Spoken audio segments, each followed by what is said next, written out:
Brought to you by GatewayCitySavers.com. In or Out with Jim Hannafin and Rick Venturi, exclusively on 101ESPN.com. Now your host, Brian Stahl. Welcome back to 101ESPN.com. I'm Brian Stahl, joined by Tony Softli and Rick Venturi, and it's time for this week's edition of In or Out.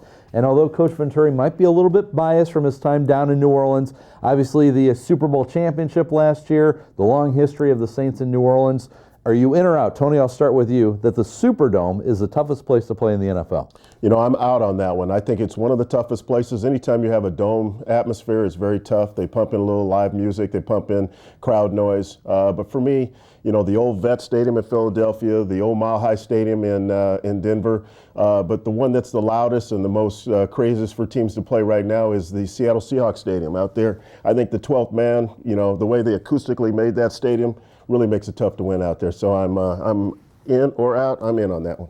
I'm out on that one. You're out on that one. You're out on that one. All right, the old stomping grounds. Toughest place to play in the NFL, Coach? Well, believe it or not, I'm going to be out. I think Tony and I are drinking the same Kool-Aid here. Now I'm not going to minimize what the Rams are facing Sunday, because the first few minutes of the game in the Superdome is just, it's intense, it's chaotic, it's crazy, but it does settle down.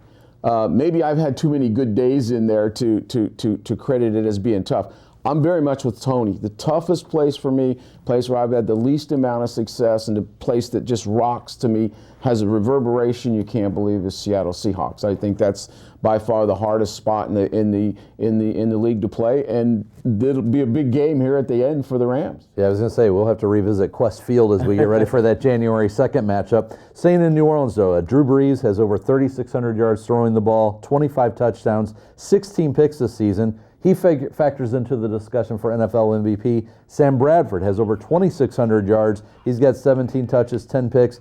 He's certainly in the hunt for NFL Rookie MVP. Are you in or out that in the future, we'll go back to you, Coach, in or out that in the future Sam Bradford will be a better quarterback than Drew Brees? Well, I'm going to go in and I'm going to explain. Right now, Drew Brees is phenomenal. Drew Brees is the perfect merging of head coach and quarterback. The system is set for Drew Brees.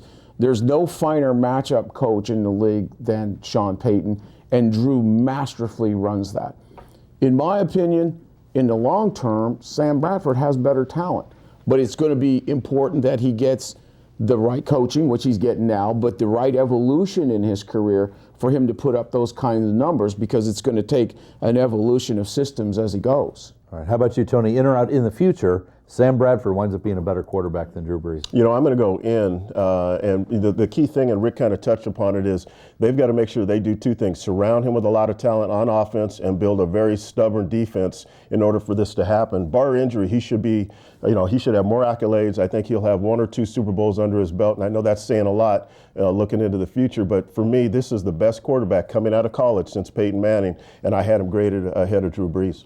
All right, final topic here, the Rams. Consecutive road wins for the first time since 2007. However, this weekend they face their toughest challenge to date in the defending Super Bowl champion New Orleans Saints. Are you in or out, Tony, that a win in New Orleans would not only help the Rams secure the NFC West title, but would also give them added confidence to make some noise in the playoffs? I'm totally in on that. I think they need this win. It's an NFC conference win. It'll help them down the road. It'll build confidence both on offense, defense, and special teams, and as an organization as a whole as they move forward. And you know what? They can't afford to lose a game, and that's really what it comes down to. So yeah, this is a confidence builder. It helps you in the standings, and I think it'll be the driving force for that conference championship out there. How about you, Coach? In or out that a win over New Orleans gives the Rams that extra push for the postseason? I'm going to go in. First of all, mathematically, it would be huge. You know, it would put them in the driver's seat.